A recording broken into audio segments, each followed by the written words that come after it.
SM news के सभी दर्शकों को मेरा जय भीम, नमस्कार, आदाब, सत श्री अकाल। मैं वीरेंद्र सिंह आप सभी का स्वागत करता हूं एसएम न्यूज द्वारा प्रसारित की जा रही सीरीज बाबा साहेब कांशीराम, बहन कुमारी मायावती, बहुजन स्वाभिमान बसपा। इस कड़ी में आज हम बात करेंगे कि जब उत्तर प्रदेश में 4.5 महीने की और 6 महीने की सरकार बनी तो बहन कुमारी मायावती ने, जो हमारे सामाजिक परिवर्तन करने वाले महापुरुष थे, उनके सम्मान में क्या क्या काम किए। पिछली बार हमने बताया बाबा साहब के बारे में क्या काम किए, तथागत गौतम बुद्ध के बारे में क्या काम किए। आज हम बात करेंगे राजऋषि छत्रपति साहू जी महाराज और महात्मा ज्योतिबा फुले के लिए क्या क्या काम किए थे। छत्रपति साहू जी के लिए सबसे पहले साहू जी महाराज विश्वविद्यालय कानपुर का नामकरण किया गया। जो पहले कानपुर विश्वविद्यालय था उसका नाम साहू जी महाराज विश्वविद्यालय किया गया। साहू जी महाराज भागीदारी भवन का उद्घाटन किया गया। ये 95 को शिलान्यास किया था और 97 को उद्घाटन किया गया। साहू जी महाराज भागीदारी भवन में जो करीब 5 एकड़ में भवन बनाया गया, उसमें प्रशिक्षण कार्यक्रम आईएएस और पीसीएस की कोचिंग के लिए भी व्यवस्था की गई, जिसमें 500 ओबीसी एससी एसटी के विद्यार्थियों के रहने खाने पढ़ने की व्यवस्था की गई आईएएस के लिए। ये बहुत महत्वपूर्ण काम था, खास करके पिछड़े समाज के लोगों को उसमें वरीयता थी। उसके बाद साहू जी महाराज भागीदारी भवन लखनऊ में प्रतिमा का भी अनावरण किया गया। साहू जी महाराज की आदमकद प्रतिमा उसमें लगाई गई। महाराजगंज में साहू जी महाराज की प्रतिमा का अनावरण किया गया। साहू जी विश्वविद्यालय कानपुर में भी साहू जी महाराज की आदमकद प्रतिमा का अनावरण किया गया। साहू जी महाराज के नाम पर जनपद का गठन किया गया। साहू जी मेले का कानपुर में आयोजन किया गया। इससे पहले भी लखनऊ में 2 बार, जब पहली बार सरकार बनी तो 2 दिन का साहू जी महाराज मेले का आयोजन किया गया था, और जब दोबारा बनी तो भी किया गया था। इसी तरीके से कानपुर में भी शायद 2 या 3 दिन के साहू जी महाराज के मेले का आयोजन किया गया है। और साहू जी महाराज की प्रदर्शनी का भी आयोजन किया गया था कानपुर में साहू जी महाराज मेले में। इसके अलावा जहां जहां स्मारक बने, नोएडा में बहुत बड़ा स्मारक बना हुआ है, वहां भी साहू जी महाराज की अन्य सभी प्रतिमाओं के साथ साहू जी महाराज की प्रतिमा लगाई गई। लखनऊ में भी जो भी स्मारक बने गए, प्रेरणा, चाहे बहुजन प्रेरणा चौक बनाया गया, बहुजन चौक लखनऊ में, वहां भी लगाई गई। लखनऊ में जितने वो बनाए गए सभी जगह साहू जी महाराज की बड़ी बड़ी प्रतिमाएं लगाई गई। उसके बाद ज्योतिबा फुले के नाम पर ज्योतिबा फुले विश्वविद्यालय के रूप में रोहेलखंड विश्वविद्यालय बरेली का नामकरण किया गया। ज्योतिबा फुले राजकीय स्वच्छकार आश्रम पद्धति विद्यालय लखनऊ का उद्घाटन किया गया। सावित्रीबाई फुले महिला छात्रावास मेरठ का शिलान्यास किया गया। सावित्रीबाई फुले महिला डिग्री कॉलेज चंदौली का नामकरण किया गया। महात्मा ज्योतिबा फुले मुक्ताकाशी ऑडिटोरियम लखनऊ का नामकरण किया गया।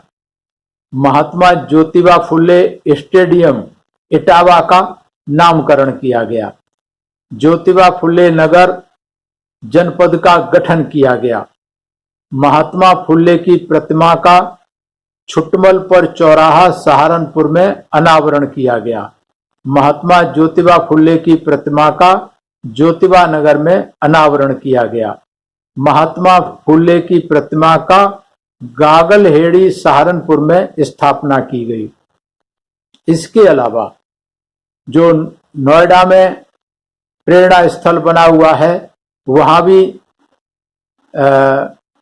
ज्योतिबा फुले और सावित्रीबाई फुले की आदमकद मूर्तियां, प्रतिमाएं लगाई गई। लखनऊ में जो परिवर्तन चौक बनाया है, वहां भी ज्योतिबा फुले सावित्रीबाई फुले की मूर्तियां लगाई गई। जो प्रेरणा स्थल लखनऊ में बनाए गए हैं, वहां सभी जगह ज्योतिबा फुले की बड़ी बड़ी मूर्तियां लगाई गई। जो गौतम बुद्ध नगर विश्वविद्यालय बनाया गया है, वहां भी ज्योतिबा फुले की प्रतिमा लगाई गई। तो इस तरीके से जहां जहां भी मौका मिला, जहां जहां भी जगह मिली, और ज्योतिबा फुले की वहां बड़ी बड़ी प्रतिमाएं, उनके नाम से जिले, विश्वविद्यालय, सावित्रीबाई के नाम से छात्रावास और विद्यालय, विश्वविद्यालय बनाने का काम किया। तो ये महापुरुष जिन्होंने सामाजिक परिवर्तन की लड़ाई लड़ी थी, उनको भुला दिया गया था, इतिहास के पन्नों से हटा दिया गया था। ये पुनः उनके इतिहास को बहन कुमारी मायावती ने पुनर्जीवित किया, और ऐसा पुनर्जीवित किया है कि ये जो अष्टधातु की मूर्तियां हैं, 18-18 फीट की मूर्तियां लगी हैं, जो किसी भी सड़क से, चौराहे से निकलेंगे तो दूर से नजर आती हैं। ये जो स्मारक बनाए गए हैं, इनके पत्थर में ग्रेनाइट लगा हुआ है, इनके सीढ़ियों में, फर्श में, और मोटे मोटे स्लैब लगे हुए हैं। इनकी जो आयु है, जो उनकी एज है, कम से कम 5000 साल तक रहेगी। और ये सारे के सारे स्मारक करीब करीब मेंटेनेंस फ्री हैं, कि बारिश होगी अपने आप धुल जाएंगे, मेंटेनेंस की भी कोई बहुत ज्यादा जरूरत नहीं है। तो इस तरीके से महापुरुषों के जो इतिहास को पुनर्जीवित किया, ये बहन कुमारी मायावती ने बहुत ही महत्वपूर्ण कार्य किया 4 बार के शासनकाल में, जो कि आगे सदियों तक, और खास करके लखनऊ तो एक हमारे लिए क्या कहने चाहिए, एक ऐसा स्थल बना दिया है, एक हमारे लिए एक धार्मिक शहर बना दिया है बहुजन समाज के लोगों के लिए। हर जाति बिरादरी धर्म के बहुजन समाज के, चाहे ओबीसी हैं, चाहे पिछड़े हैं, चाहे अनुसूचित जाति के हैं, उनके सभी के सम्मान में मूर्तियां लगाई गई हैं।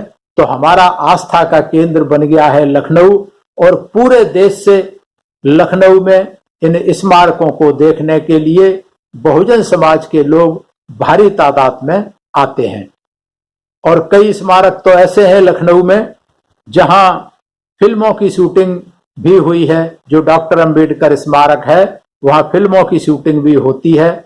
यहाँ पर टिकट भी लगाया जाता है, जिससे सरकार को आमदनी भी होती है।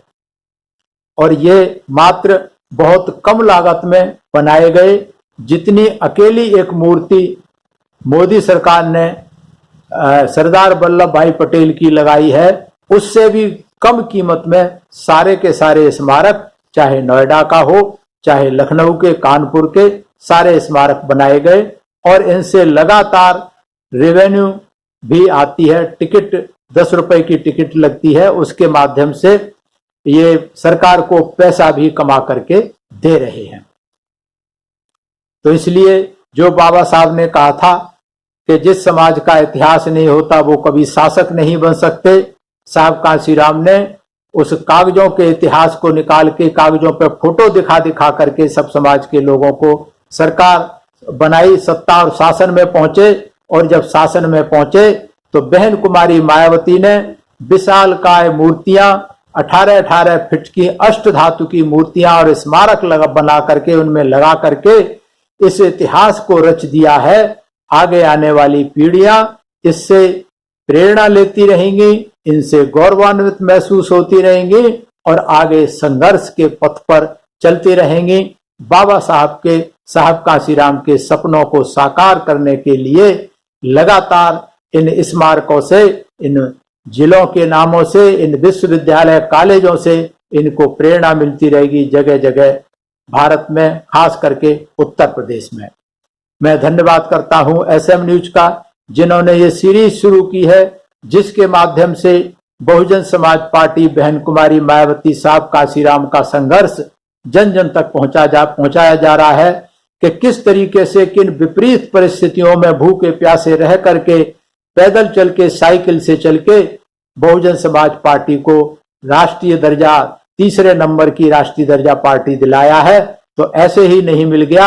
इसलिए मैं नौजवानों से निवेदन करता हूं, अपील करता हूं कि बहुजन समाज पार्टी के संघर्ष को समझें। बहन कुमारी मायावती आज बहुजन समाज पार्टी की नेता हैं, बहुजन समाज की नेता हैं। उनके जो त्याग, तपस्या और बलिदान है, जो उन्होंने किया है, अपना सब कुछ समाज के लिए समर्पित कर रखा है। तो ऐसे नेतृत्व में विश्वास रखते हुए हमें समय रहते हुए बहुजन समाज पार्टी के कारवां को, जो बाबा साहब और साहब काशीराम के कारवां को आगे बढ़ा रही है, इसमें सहयोग करके हमें सत्ता और शासन में पहुंचने का काम करना चाहिए। मैं धन्यवाद करता हूं एसएम न्यूज के सभी दर्शकों का जो इस सीरीज को लाइक कर रहे हैं, पसंद कर रहे हैं। सभी को मेरा आभार, सभी को मेरा प्रणाम। अगर आपने अभी तक हमारा चैनल सब्सक्राइब नहीं किया है तो सब्सक्राइब करें और घंटी का बटन बिल्कुल भी दबाना ना भूलें ताकि सभी लेटेस्ट खबरें पहुंच सकें आप पे सबसे पहले।